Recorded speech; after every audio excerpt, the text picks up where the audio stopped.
Hi, everyone. You're listening to Bug Talk, a podcast created by members of the entomology department at Michigan State University. My name is Sophia, and I'm here with my co-host, Ali. Ali, do you want to say hi? Yeah, hi everybody. My name is Ali Zahor. And today, our guest is Yolanda Chen. Hi, Yolanda. Hi, thanks for having me here. So thanks for being on the podcast today. Yolanda is at the University of Vermont. Yolanda, would you mind introducing yourself a little bit? Sure. So I'm an associate professor in the Department of Plant and Soil Science here at the University of Vermont. I describe myself as basically an evolutionary ecologist and population geneticist that's interested in the success of insects as pests in agricultural systems, and kind of this pursuit for kind of greater understanding has kind of led me, kind of all around the world, seeking opportunity and collaborators to kind of pursue what I think of as kind of my big questions and kind of the challenges that we face around sustainable agriculture, and thinking about how do we actually kind of farm, so quote unquote, with nature. Yeah. And so I was wondering if you can tell us a little bit about how did you get into this, like your early life? Like what got you interested in this subject? Yeah, I've been remarking about that like more recently, kind of thinking about a kind of a convergence of a lot of different, um, you know, interests and how it got to this point. um, so I grew up in the Midwest, actually, western suburb of Chicago, actually, right, and a lot of the western suburbs were basically encroaching upon farmland. Um, I grew up in a multi-generational household. I had grandparents that moved over from Taiwan shortly after my grandfather had a heart attack.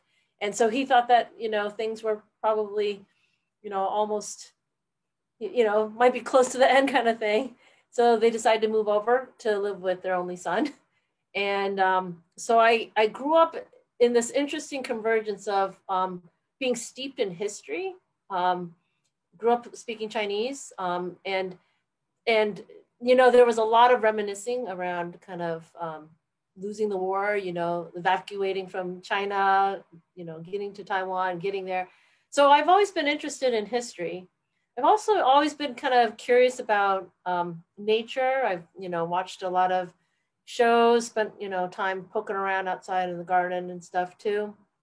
And so I chose biology, just because my interest evolved that way. So I was interested in kind of environmental issues in high school and was part of kind of a small, kind of like environmental club that involved, even we had the opportunity to do a kind of mock UN environmental summit kind of thing. And because of this interest in kind of trying to understand our role in the environment, I basically went to college with an interest in trying to study something around environmental science, was interested in things like, forest ecology, natural resources. And as you know, every single class that you take in environmental science has the same storyline. It's around kind of human degradation of our natural systems. And I happened to be part of went to a meeting actually, when actually Professor Mike Ham, who's at Michigan State, he started a farm, a student farm. And this was in, the kind of early 90s when, organic farming was still kind of pretty hippie, pretty fringe and everything like that. But a group of Where us, was this at? this is at Cook College at Rutgers. I see. Yeah, and we started a farm, and it was a really interesting process. And there were there's always a rule around volunteers. There's a lot of people at the initial meeting, a lot of interest, a lot of excitement, and then kind of during the heat of the summer, everybody somehow disappears. I happen to be one of two people that was left, actually. So by default, I was considered the farm manager. um, And that was kind of when I got really just fascinated with agriculture. I was also, in terms of my biology classes, just really interested in plants. And when I took botany, suddenly it dawned on me that, you know, all these really beautiful and diverse orchids that my mom had, you know, in our household. I was like, oh my God, what are flowers for? Oh, they're for something. They're for insects to attract pollinators. And I had these kind of aha moments around kind of how connected, you know, things were. And so actually, while at the farm, I did a senior research project because I was really interested in this idea of how do you kind of assemble interactions within agri-ecosystems? Like, you know, are there the equivalent of assembly rules? And, you know, in the kind of organic literature, it's full of these kind of stories around how if you just grow carrots and tomatoes, there's going to be this synergy that happens. And even as an undergrad, I was really kind of cynical about that. And I wanted to really test, like, well, if you did that, what would actually happen? So I, you know, did kind of a companion planting project and just tried to look at kind of, you know, what happens when things are, you know, planted next to each other. So when finishing undergrad, I've always been interested in too many different things. And one of the other things I've always been interested in is anthropology and human ecology. And so one of the things that I started kind of toying with was, did I want to study people and their relationship with nature? Or did I want to study kind of, you know, something like ecology and look at kind of the anthropogenic effects, you know, on natural systems or interactions? And I chose the latter mostly because I didn't see myself as being, you know, an anthropologist spending like maybe 8 years in the bush kind of thing, you know, learning one language and doing ethnography. But how a lot of these things converge for me is to think about kind of this idea of origins. You know, I think for me, I've always been asked where I'm from, no matter where I've gone in the entire world, even when I've gone to China. And so I started applying that kind of thinking towards agricultural systems. And when you start doing that, you realize like pretty much nothing that we eat, practically nothing that we eat, is actually from here. That's actually endemic. And I started kind of putting these different things together, saying, well, how does this influence kind of, so quote unquote, coevolution or kind of evolutionary processes or what we might expect around ecological interactions? And I think a lot of even the literature in kind of, you know, agroecology assumes that the same crops can be grown everywhere with the same outcomes, ignoring kind of the importance of biogeography. And so kind of because of this interest in kind of understanding where things are from and the origins, you know, I've really kind of been fascinated with you know, these ideas of, you know, kind of crop domestication and centers of origin. And that's part of the reason why I've gone to work in the kinds of places I have, is to kind of chase after some of these ideas. That's really cool. So where did you end up going to graduate school? I ended up going to Berkeley, actually. So when I was... It's interesting because as you were describing all of this, it reminded me of Michael Pollan and many of his books. And isn't he the professor at Berkeley? Yeah, he is. I never interacted with him. Okay. He Because wrote it this book sounded after I was curiously there. right up his alley, right? Yeah, unfortunately, he hasn't helped to publicize my work yet. We should reach out to him. Yeah, and he actually wrote some of those books after I already was kind of on my, you know, track of thinking kind of thing. I definitely, you know, I think one of the early books that I read was actually by Gary Nabhan, around seeds and lamb races in the Southwest. And actually going to Berkeley, I was really interested in, you know, there's some really fascinating stuff that people have done, including stuff that Steve Brush has done, who's now retired, around looking at kind of, you know, farmer management of genetic diversity and stuff. But nobody had kind of looked at, well, what does that mean for all the other species that are associated with these crops? And so that's kind of a whole, you know, process of, you know, realizing like this is all completely unexplored territory. There's so much that we don't know, but are really core to our assumptions around how sustainable can we be. Yeah. Ellie, do you have a question? Yeah, so I think for first, the research that you're doing sounds so interesting, and that's really cool that you've been able to really kind of look at agroecosystems on this kind of more like broadened view and scope. And I was interested too, because I'm always interested in when people's research gets to take them to, you know, different landscapes or different places that you know, may be very different than the landscapes and the places that we're used to. So I was wondering if you could talk a little bit about that and maybe some of your experiences and how your research has been able to take you to some of these different places and some of maybe like the most memorable experiences you've had doing research abroad. Well, so, you know, I think like many grad students, when I was finishing up in grad school, I was trying to figure out how do I kind of both acquire skills, but inch towards kind of, you know, this idea of trying to understand endemic systems, especially in the centers of origin. And it just seemed kind of like daunting. Like, how do you actually get yourself there? So actually, when graduating, I decided to write a USDA postdoctoral grant because I wanted to actually do more work in population genetics. As a postdoc, I started looking around and realizing the job market wasn't great.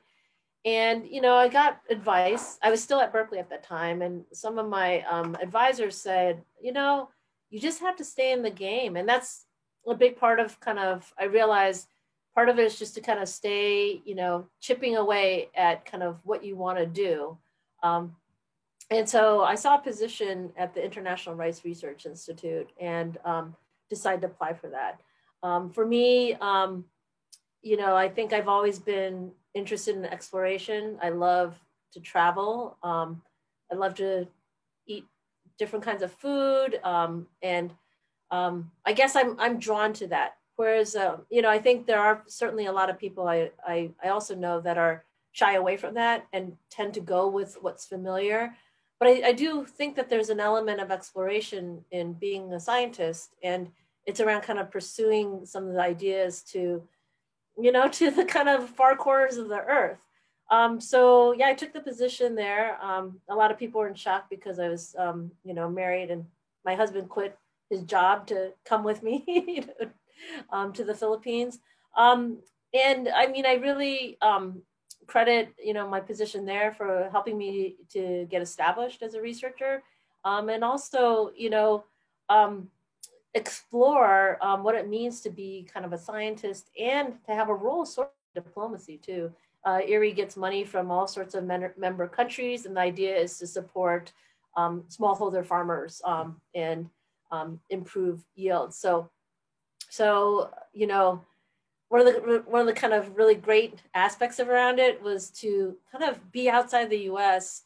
to see, you know, how basically when you leave the US, you sort of join the rest of the world and you start learning about all the things that kind of get muffled by the time that they enter the US airways. There's just not enough energy and time somehow to think about the rest of the world.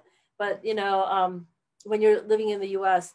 But yeah, in my first year, the director of research said, I want you to understand rice in Asia. So the top 4 places I want you to go are China, Vietnam, Japan, and India. And I was like, sounds great. Yeah, I don't know. There's probably way too many different experiences to kind of just share in a short amount of time right now. But I learned a lot. I mean, I think I learned a lot around how important the importance of culture in interpersonal interactions, in communication, and how sometimes you could have such an incredible mismatch as well.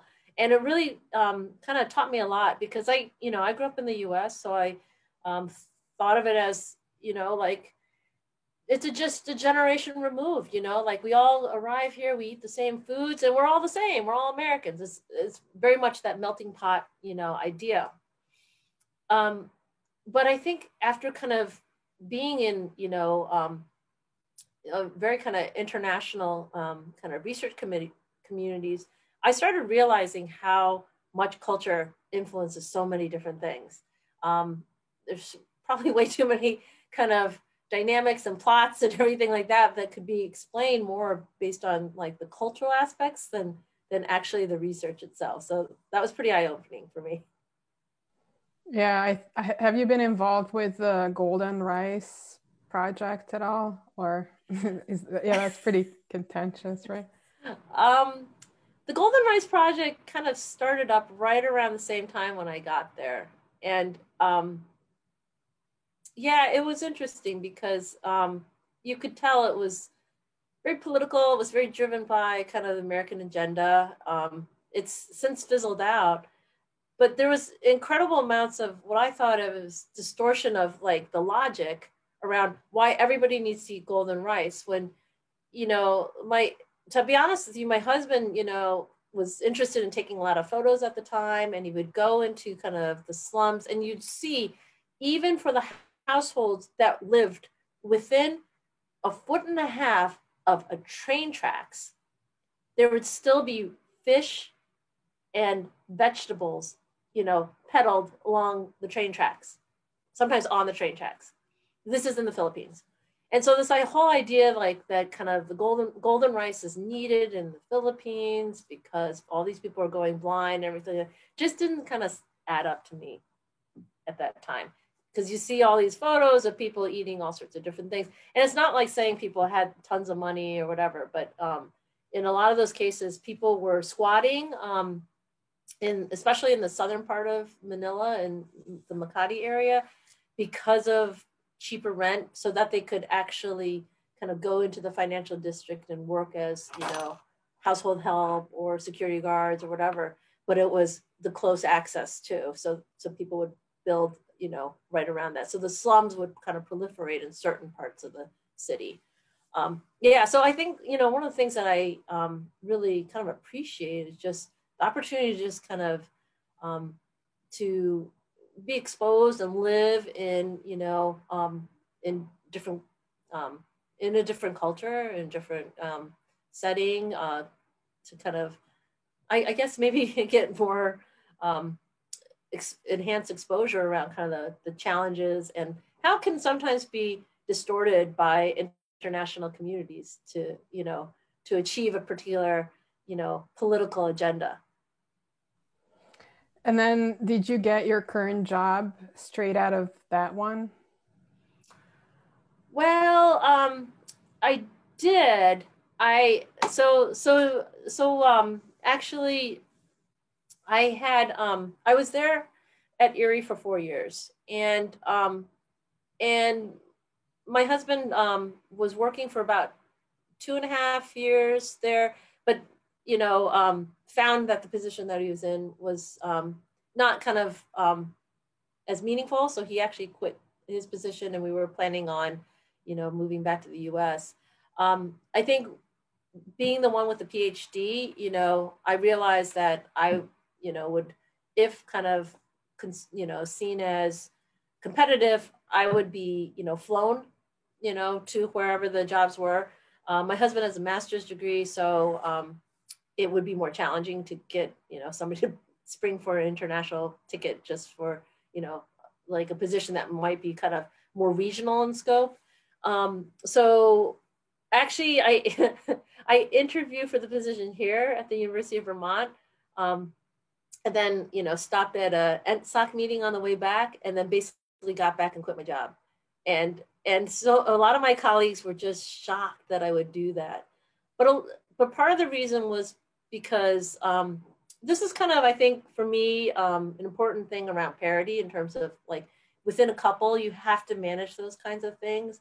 And I just didn't want it to be like, automatically, because of our circumstances, it would automatically favor me getting the position and like force my husband to, constantly be following me around kind of thing.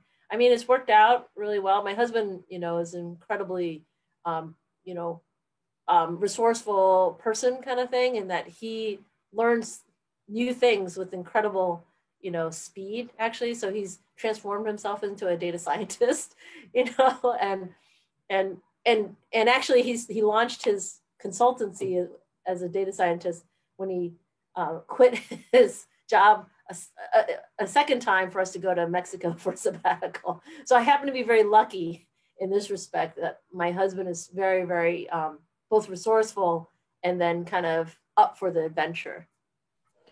Yeah, I think the first time you and I met was at an ESA meeting, right around the time you and I both were new assistant professors, I think, or relatively new assistant professors. And I remember you had your baby with you and you were trying to breastfeed. And this was like before the times ESA had cared or facilitated anything for women to be able to do that. And so I really felt for you. It sounded or it seemed really challenging to be going to all the talks and, you know, with the baby and everything. So why don't you tell us a little bit about that time being a new assistant professor and trying to grow your family at the same time? Yeah, well, I had my first child in the Philippines, actually. And I, actually, in terms of stories, she wants more stories, so I'll give you a story. So right around the time of my daughter's birth, it's in the fall. That's when the typhoons come through, and we were about 50 kilometers from Manila, which is like about 35 miles. But when the typhoons come through, you know, the roads can be blocked for days, kind of thing. And kind of the best hospitals, best facilities, and best doctors are in Manila, kind of thing.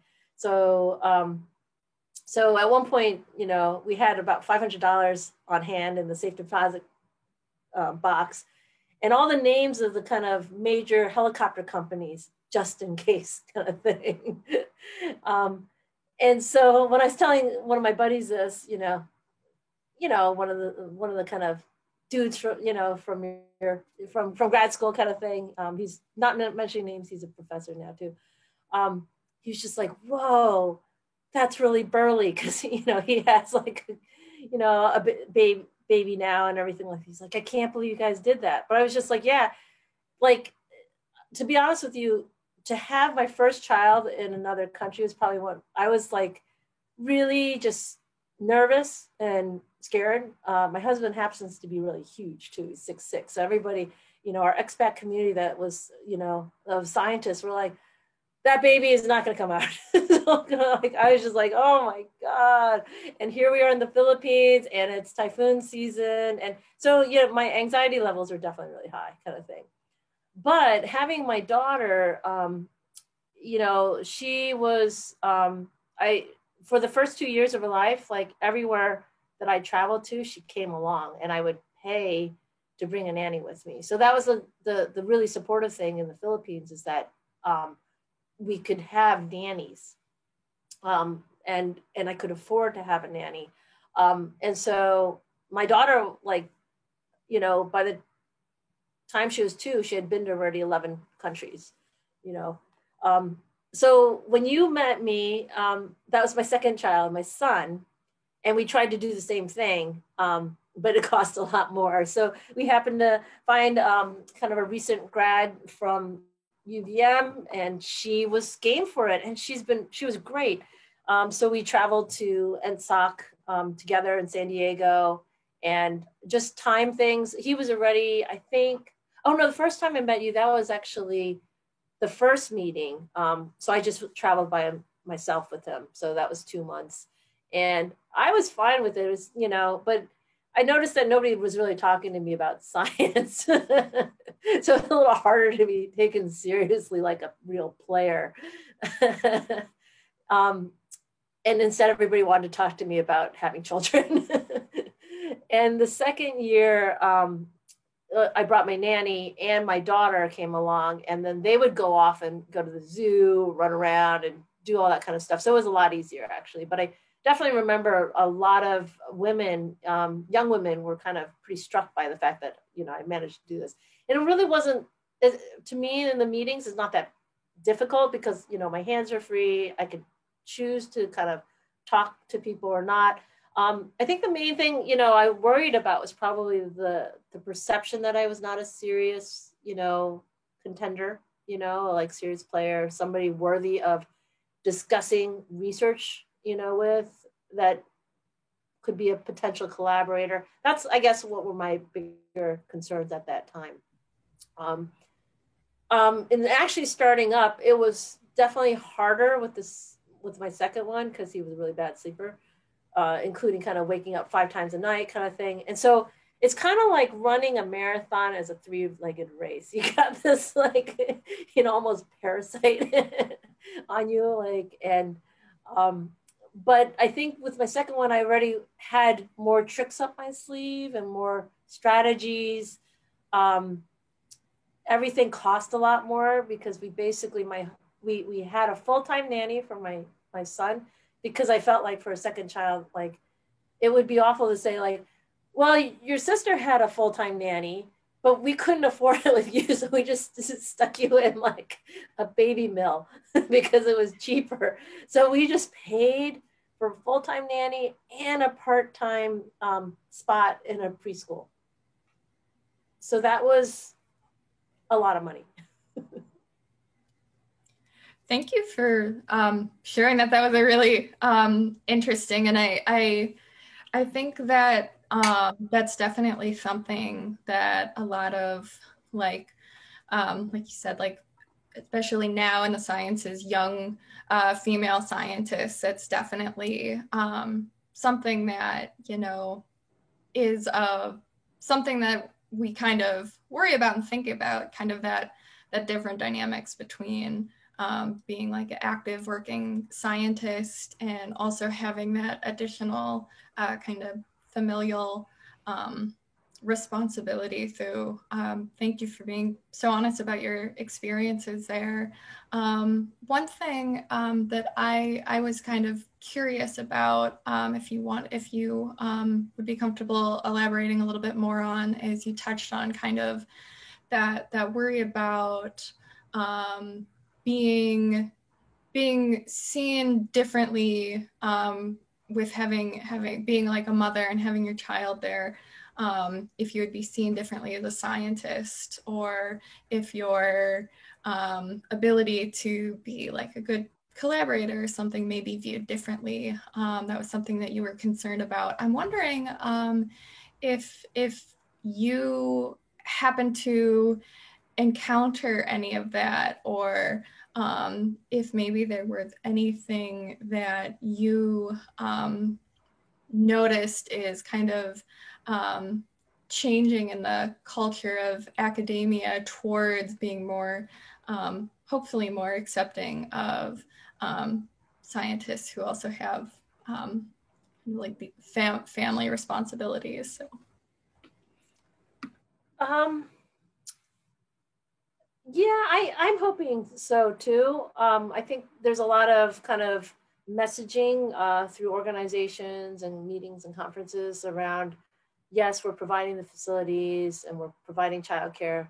All those things seem to definitely help. I think it's hard to say though, because as we know, kind of things like if somebody has an implicit bias because they think that somebody is lesser than, it's hard to really see. I mean, that's still going to be there, like just under the surface as well. You know, I think, you know, as somebody probably that's, you know, I'm, you know, both, you know, being an Asian and a woman kind of thing. I guess I don't kind of wait for collaborators to come to find me, because I don't think it's going to happen necessarily. So a lot of the works that I'm doing, I'm the creative, like, you know, originator of everything. And I've kind of given up on, you know, the idea that there's going to be a helping hand kind of thing. I find partners that are just as interested in what I'm doing kind of thing. And, you know, build teams that way. And I guess I, you know, was hoping that there would be more handouts, you or like, you know, helping hand kind of thing.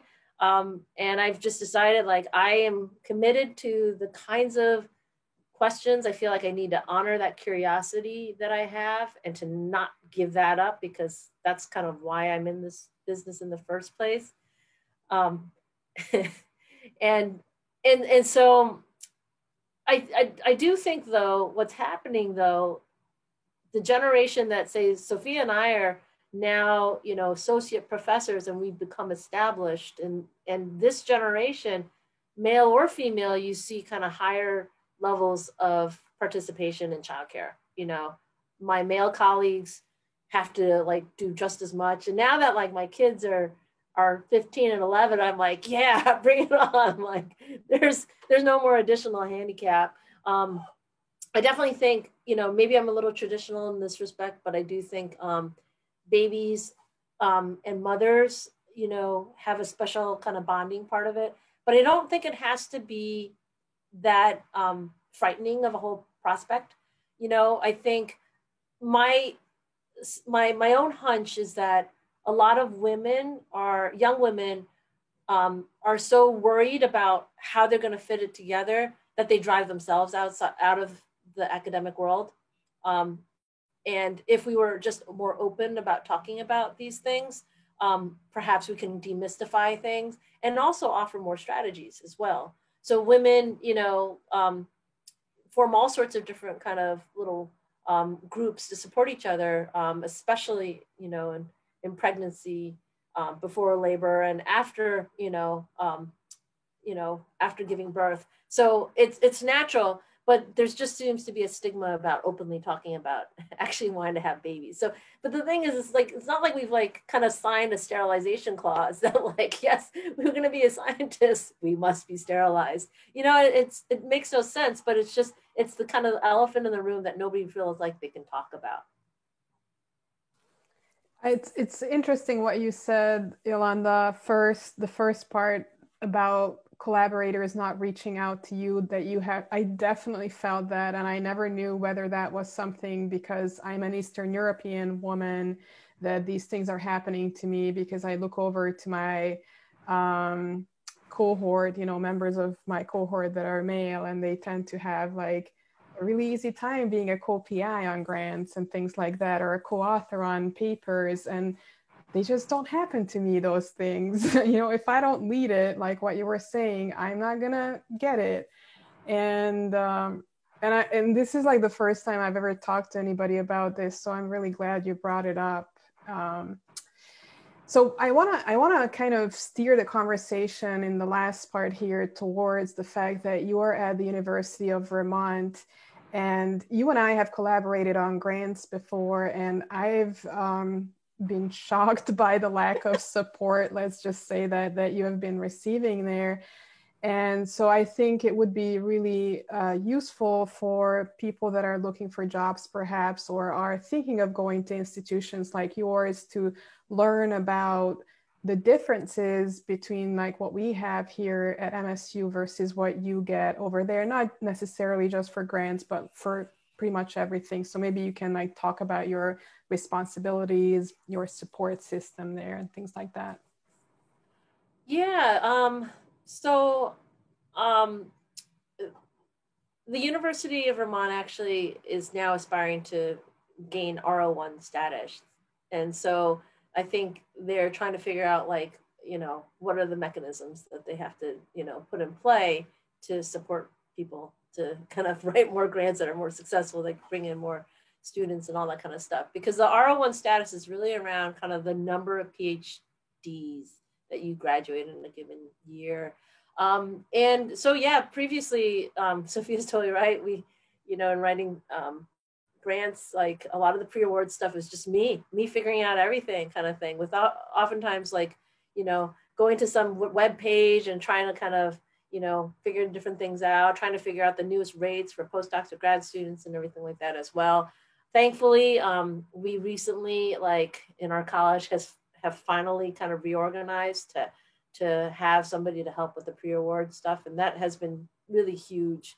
But aside from that part of it, I think what, so at the university here, there's a combined emphasis on teaching and research, and really kind of your teaching abilities and the student recommendations are really kind of highly weighted in terms of promotion and tenure. And so I actually think that, people kind of aspire to improve their teaching practice because it is so highly regarded. I think the difference in coming from an R01 university is that there's tends to be the teaching and learning how to be a good teacher is so de-emphasized that it can be a real struggle to figure out how to actually teach. And I know a couple of assistant professors that look great, on paper, like NSF grants and everything like that, but really struggle with teaching, students, right? And it's a whole learning process too. And a lot of times it's sort of painful as well. For me, it was definitely painful. And it finally, after a while, and repeated, just inquiry around how do you improve your practices, that's how it kind of gels and solidifies. So I definitely think at say like UVM, there tends to be two different seminars. There's a research one and also a teaching seminar where you're basically teaching a class, and the expectations are that you're putting a lot of the best practices in play so that you can demonstrate how you can effectively manage a classroom, and a lot of the kind of buzzwords around kind of student engagement, like a lot of that kind of stuff you can actually turn it from the hypothetical and make it kind of actually a practice. So I think I'm lucky to be at a place like UVM because they do also value research. So currently I teach only 2 courses. So I teach kind of a 100 level course, entomology and pest management, and then I alternate between 2 upper division courses.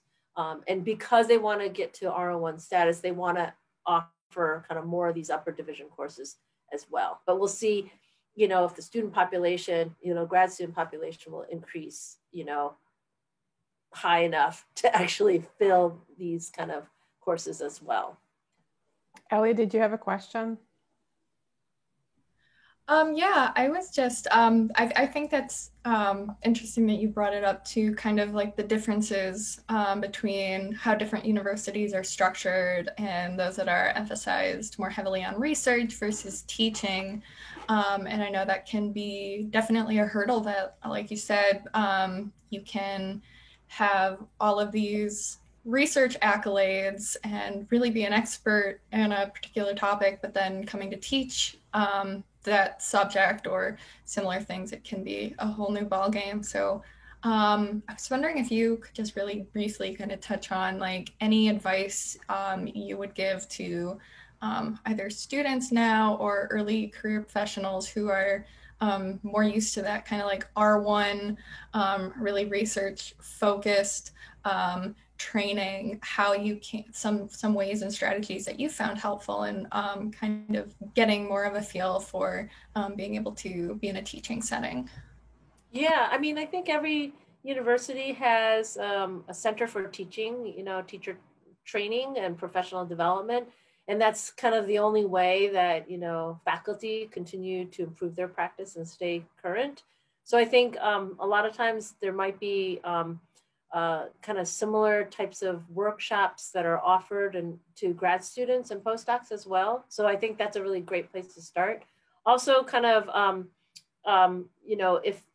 if the opportunity to arrives, so that you can, maybe put some more experimental things into kind of a course that you're actually TAing for, or if you're leading a lecture or whatever. So kind of, if you're imagining kind of like building a CV that demonstrates teaching, having more experience on there to say, I've done this kind of teaching can be really important as well. It depends on the place too, but I think mentoring of undergraduates is really important as well. So I'm very lucky in that I only teach 2 courses. There are many colleges and universities where the appointment may be much more skewed towards the teaching component. So it's important to kind of realize that part of it. There are a lot of also undergraduate institutions that really want to involve students in research as well. So, if there's a creative way to involve, research as part of a course or something like that, these hands-on learning opportunities are considered really important, what they call high impact practices as well. So those are kind of a range of different things, is to kind of seek out more of those opportunities. So it's not like when you're writing about teaching, it's a total blank or it's all hypothetical. I wonder about, I've heard from people that have gone on to these more teaching positions like yours, that the hiring committee specifically look for things like experience, for example, teaching at a community college in the evening, where you get a lot more responsibility for teaching an entire class versus being just a TA for somebody, or having a teaching certificate. Are these things that you, if you're hiring people into your department, specifically look for on a CV? Not necessarily. I led a search, actually. It was successful in hiring a colleague, and it was really still kind of research was kind of what we really primarily screened for. And I mean, even at a place at University of Vermont, even though it's not R01, I mean, just everybody had to show kind of external funding and everything like that. And also have some teaching experience. And I mean, as you know, a lot of these positions are competitive in that, like any, the number of applicants are, up there, like probably like 70 plus applicants for every position. So it's a nice way, the teaching part of it is a nice way to distinguish yourself, because if you can imagine a rubric, around research and teaching and, service or, whatever you might bring, like being able to kind of touch on all the points that really matters to the committee actually is really important. So I guess I wouldn't necessarily, have a prescription on kind of what you need to actually do, but it was interesting to kind of, chair, the search to kind of realize just how many excellent people are out there. And like you can't, substitute the research component at all. But at the same time, like you could definitely enhance the teaching part of it if that's within your kind of power. And I wonder if you can talk a little bit more about your research and in terms of like how many graduate students you have, what's your lab like? We have relatively large labs here, I think, being a primarily research department and college. And so if you could tell us more about like, what's your lab like? How many undergrads, how many grad students, postdocs, things like that? Currently I have 3 grad students, all PhD students. And then I have about 2 undergrads that are doing research projects. And then I think we have about 6 undergrads working as work study students and lab technicians and stuff. So, I think it all kind of goes up and down. It depends upon how much money I bring in, because there is no core funding other than my Hatch Award to kind of keep things afloat. So it goes up and down. Right. So it's you're funding them. It's not fellowships or things like that. There are some. I mean, so like, one of the models that I try to go on is that, students incoming, can have, there's TA-ships. And then one of my students has a fellowship. But there's no internal fellowships at all. So that's one of the things I've said, is that that would really be helpful to know that there's other stuff out there, but there isn't right now. Yeah. I think we're lucky in that we have a couple postdoctoral fellowships, a few fellowships for students just within MSU that we can sometimes apply for and get. So that's been definitely a positive thing. Yeah, there's no safety net here. Yeah. Sorry. And I remember just recently we've had an online meeting and you didn't even have Zoom, which shocked me. Now you have Zoom, but before, like maybe a year ago, you had to like use Google software to be able to meet online. Yeah, no, it was an ongoing battle. No, I actually was like a beta tester for like, because they were thinking about using a sign-in contract for Skype Business. Part of it is I think like the students come first, the undergrad students come first. I don't want to be on air for bad mouthing university excessively, but the whole supporting the research enterprise wasn't as primary in the whole thing. So they were like deciding on a platform for several years, for a couple of years actually. And I was like, and this was the part maybe that you didn't expect, Ali, is that to the level of like, of kind of, I don't know, grassroots organizing that you need to do for some of this, stuff that is our tools that help your research program. But yeah. I'm just wondering how the transition to online teaching went. That was fine. We use MS Teams now. And so their whole thing is they wanted everything to be integrated. So finally they made, so it's a lot easier now, definitely. But I'm just so shocked that it was like, took about a decade, Yeah. These things. All right, so I kind of want to wrap up here. Ali, do you have any other last questions? I don't, but I just want to say it's been so interesting getting to hear kind of more about your research and your current position and kind of like how you've gotten to like where you are in your career right now. So thank you so much for sharing all of those insights that you had. It's been really interesting. You're welcome. Yeah, thanks, Yolanda, for coming on. And I would love to have you come and give a research seminar in our department soon here when you can travel, perhaps, and we can meet face to face. That would be so much more fun. We haven't covered a lot about your research, so I think it would be interesting to hear that aspect as well. But thanks for telling us all about the other side of you, the personal side, and sharing that. So yeah, I think, usually I ask people where people can go and find out more about you. Are you on any social media? Do you have a website that we can link to in the show notes? Yeah, I have a website, and then I'm also on Twitter and Instagram as well. So I can share all those links with you. Yeah, that would be great. So for anybody interested in following Yolanda on Twitter or Instagram, we'll have her handle in the show notes, and I'll also link to her website. So thank you very much again, Yolanda, and we'll see everybody next time. Bye, everyone. Bye.